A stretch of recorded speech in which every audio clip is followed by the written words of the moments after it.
Oi pessoal, tudo bom? Bom dia. O vídeo de hoje é para falar de algumas pessoas que me perguntaram aqui sobre a relação do Gasparetto comigo, tá? Eu até chamava ele de Luiz, né?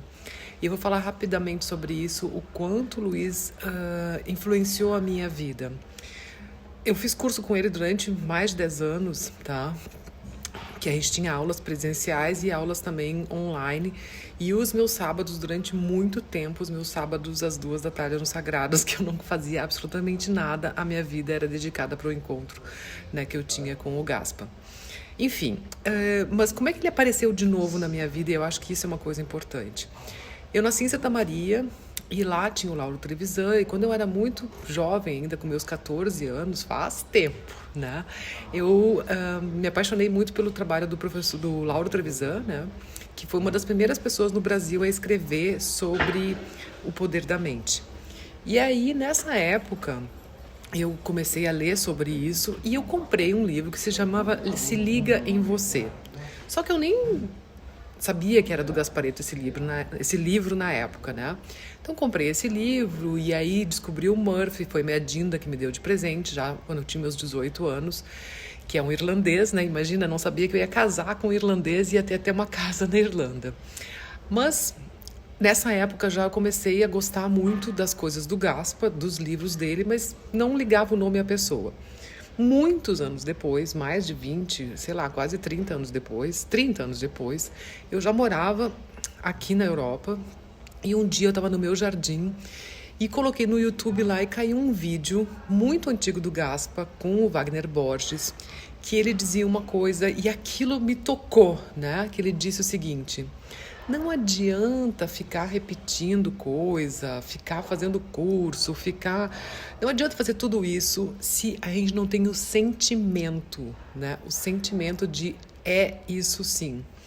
Né? O sentimento, a emoção do lugar, né? Sente o lugar, fecha os olhos, já te imagina a certeza, que é um pouco do soltar, né? Você já libera porque já sabe, já tá vivendo aquilo, vivenciando com a emoção.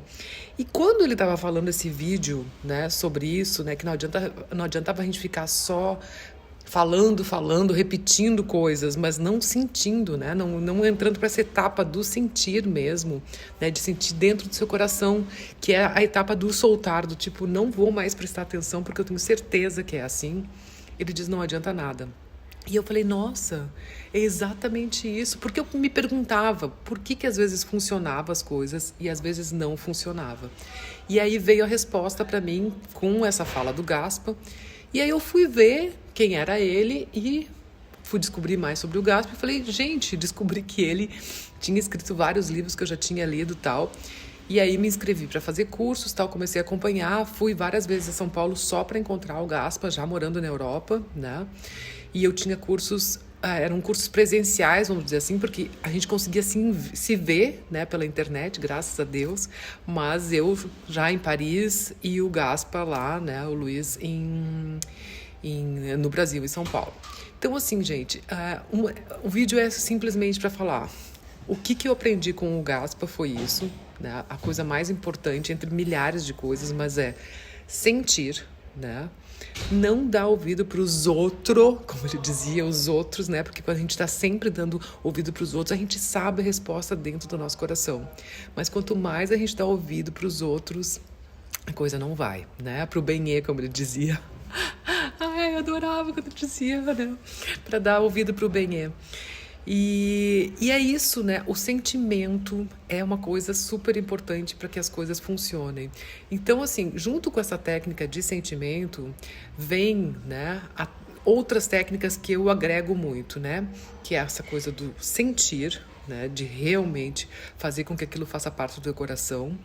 A visualização, para quem é visual, eu sou uma pessoa muito visual, então assim, eu trabalhei muitos anos com isso, com visual, né, de moda.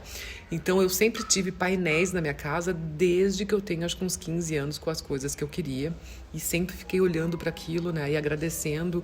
Então quando eu tinha 18 anos eu já tinha um apartamento em Paris na minha memória, no meu imaginário, né? Lá no meu quadro já tinha um apartamento em Paris. Já tinha materializado ele, né? E a terceira coisa é escrever. Inclusive é provado, gente, que o nosso cérebro capta coisas realmente quando a gente escreve. Então eu não viajo, eu não faço absolutamente nada sem ter. Ou tô no meu iPhone, né, que eu escrevo, ou se não, melhor ainda, diz, né, que quando a gente escreve num caderno e visualiza aquilo escrevendo, ele entra mais fácil no nosso subconsciente. E como a gente sabe que nós somos só 5% consciente e o resto é subconsciente, então é a melhor maneira. Por isso que eu acredito até que tem aquelas técnicas da Beth Russo, 33 vezes 3, 55 vezes 5, né, que são 3 dias que você fica escrevendo aquilo que você quer 33 vezes ou 55 vezes, porque realmente escrever é como se você... É como o poder da voz, né? É como se você mandasse uma carta pro universo, mandasse um WhatsApp para Deus, né? E eu faço muito isso, né? Inclusive o professor Hélio também, ele aconselha quando a gente todos os dias fazer uma prática, né, de meditação, mas para quem não consegue meditar, ficar um pouquinho em silêncio, nem que seja 5 minutos, e nesses 5 minutos depois deixar, né, de olhos fechados, que venha a inspiração e tenha sempre um caderno do lado para anotar ideias nesse vazio. Muitas vezes vão vir inspirações para a gente muito importantes. Eu realmente trabalho muito, a minha vida toda é muito do momento e muito do inspiração. Então, deixo um beijo para vocês aqui da Itália, onde eu estou passando as minhas férias, e espero que esse vídeo tenha ajudado para vocês pensarem nisso. Mentalize, imagine, crie quadros, mas escreva e, acima de tudo, viva dentro de si aquilo que você quer, tá bom? Beijo para vocês, bye, bye, bye.